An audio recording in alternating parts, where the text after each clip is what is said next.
तो बच्चों good afternoon. हमारे पास क्या है, एक जूल में कितने अर्ग होते हैं। एक जूल में कितने अर्ग होते हैं, मतलब ये जूल किसका ऐसा मात्रक है और अर्ग क्या है, ठीक, और इसका मान कैसे निकालते वो हम लोग अभी सीखते हैं। ठीक है, हमारे पास ये जो जूल है तो हम बोल सकते हैं कार्य, क्या बोल सकते हैं, कार्य या फिर ऊर्जा। ठीक है, कार्य या ऊर्जा का क्या है, एसआई मात्रक। कार्य या ऊर्जा का एसआई मात्रक क्या होगा, जूल। क्या होता है, जूल। और ये जो अर्ग है, ठीक है, कार्य या ऊर्जा, ऊर्जा का सीजीएस मात्रक। ठीक है, सीजीएस मात्रक क्या होगा, तो आप बोल दोगे अर्ग। क्या बोलोगे, अर्ग। अब हम क्या करेंगे, एक जूल में कितने अर्ग होते, प्रश्न ये है एक जूल, ये जे का मतलब क्या होगा, जूल, ये या फिर ऐसे लिख देते बराबर, यहाँ पे हमको क्या करना है, निकालना है, ये भरना है। ठीक, तो एक जूल में कितने अर्ग होते हैं, तो यहां से कुछ चीजें हमको बेसिक पता होना चाहिए। क्या होना चाहिए, बेसिक। तो बेसिक पता कैसे करेंगे, हमारे पास ये जूल है, जूल को कैसे बदले, तो ये जूल आता न्यूटन गुणित मीटर। कैसा आता, न्यूटन गुणे मीटर। अगर जैसे कार्य करते किसी वस्तु के ऊपर हम लोग बल लगाते, बल लगाओगे और उस बल में कितना विस्थापन होता, डिस्प्लेसमेंट होता, तो बल का ऐसा मात्रक न्यूटन, विस्थापन का ऐसा मात्रक क्या होगा, मीटर। इसीलिए न्यूटन गुणित मीटर को अपन क्या बोलते हैं, जूल बोलते हैं। क्या बोलते हैं, जूल। आप यहां से ये जो मीटर लिखा, मीटर नहीं बदलेगा, केवल ये एन बदलेगा, न्यूटन केजी इंटू मीटर पर सेकंड की घात 2।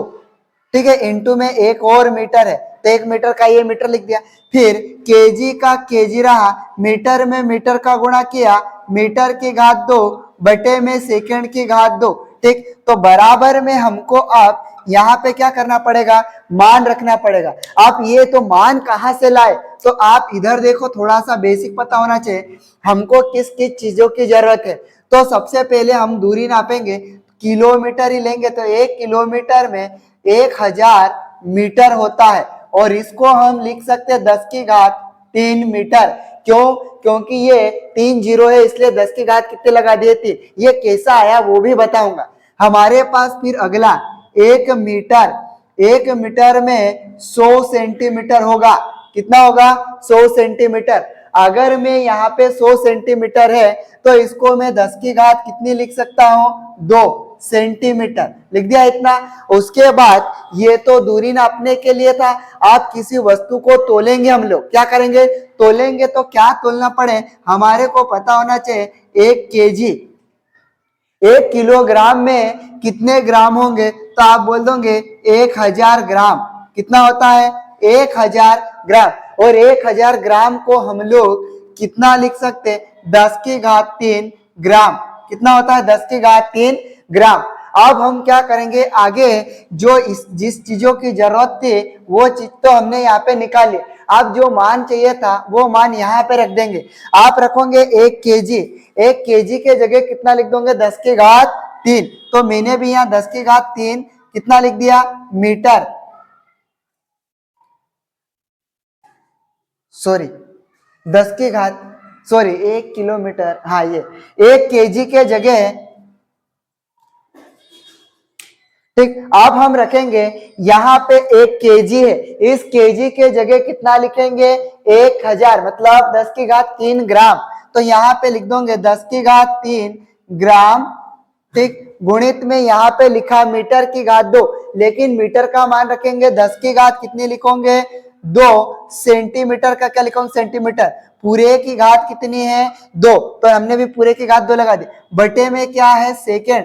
क्या ये बदलेगा, क्या नहीं, इसको नहीं बदल पाएंगे, सेम रहेगा। अब जगह नहीं है तो मैं इधर लिख रहा हूं। अब 10 की घात 3 को मैंने 10 की घात 3 लिखा, ठीक हुआ क्या। अब मैं इसको क्या कर सकता हूं, एक बार और लिख लेते, ग्राम का ग्राम गुणित 10 की घात, जैसे हमारे पास एक फॉर्मूला होता है, ए की घात एम इंटू, और इसकी पूरे की घात क्या रहती है, एन। जब भी इस कोष्टक को खोलेंगे तो इसकी घातें किस में चले जाती है, गुणा में, किसमें जाएगी, गुणा में। तो वैसा ही यहाँ पे 2 का गुणा किसके साथ होगा, 2 के साथ होगा। तो 10 की घात 2 के साथ करा तो 10 की घात कितने हो गए, 4।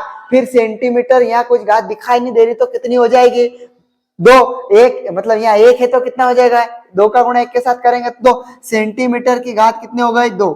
पूरे के बटे में हमारे पास क्या है, सेकंड की घात 2 है, ठीक। फिर बराबर 10 की घात 3, फिर उसके बाद संख्या वाले को अलग कर लेते और सेंटीमीटर ग्राम सब अलग कर लेते। 10 की घात 4 ग्राम गुणित सेंटीमीटर की घात 2 बटे में सेकंड की घात कितनी हो गई, 2। अब फिर एक और यहाँ पे क्या होता है, बचपन वाला फॉर्मूला, a की घात m इंटू a की घात n। जब आधार समान होते तो उनकी घातें क्या हो जाती है, जुड़ जाती। तो यहाँ पे आधार कितना है, 10 गुणित 10। तो 10 का गुणा 10 में करेंगे तो 3 और 4 कितना होगा, 7। तो आप बोल दोगे 10 की घात 7। और ये ग्राम गुणित सेंटीमीटर की घात 2 बटे सेकंड की घात 2, इतने को अपन बोलते हैं अर्घ। क्या बोलते हैं, अर्घ। मतलब 1 जूल, ठीक, 1 जूल बराबर 10 की घात कितना आया, 7 अर्घ। यहां भर देंगे 10 की घात 7 अर्घ, ठीक है। 1 जूल बराबर 10 की घात 7 अर्घ। ये जो जूल आया ये किसका ऐसा मात्रक है, कार्य या फिर ऊर्जा का। और जो अर्घ का मतलब क्या है, ये सीजीएस मात्रक है, किनका, इसका, कार्य या फिर ऊर्जा का। ये हमको बेसिक चीजें कुछ पता हो तो फिर इन डाटा को हम लोग बदल सकते हैं। तो प्रश्न बन सकता है कि एक जूल में कितने अर्घ होते, तो आप बोल देंगे 10 की घात 7। 1 न्यूटन में कितने डायन होते, 10 की घात 5, ठीक है। ये जो हमने बेसिक से सीखने की कोशिश की है, क्या आपको ये समझ में आया, ठीक। अच्छे से ये लगा है, ये वीडियो अच्छा लगा है तो चैनल को सब्सक्राइब कर लें और बेल आइकन को भी प्रेस करके रखें, ताकि ऐसे ही हम लोग बेसिक कॉन्सेप्ट के साथ सीखते हैं तो आप तक ये नोटिफिकेशन पहुंच जाए, ठीक है। Thank you.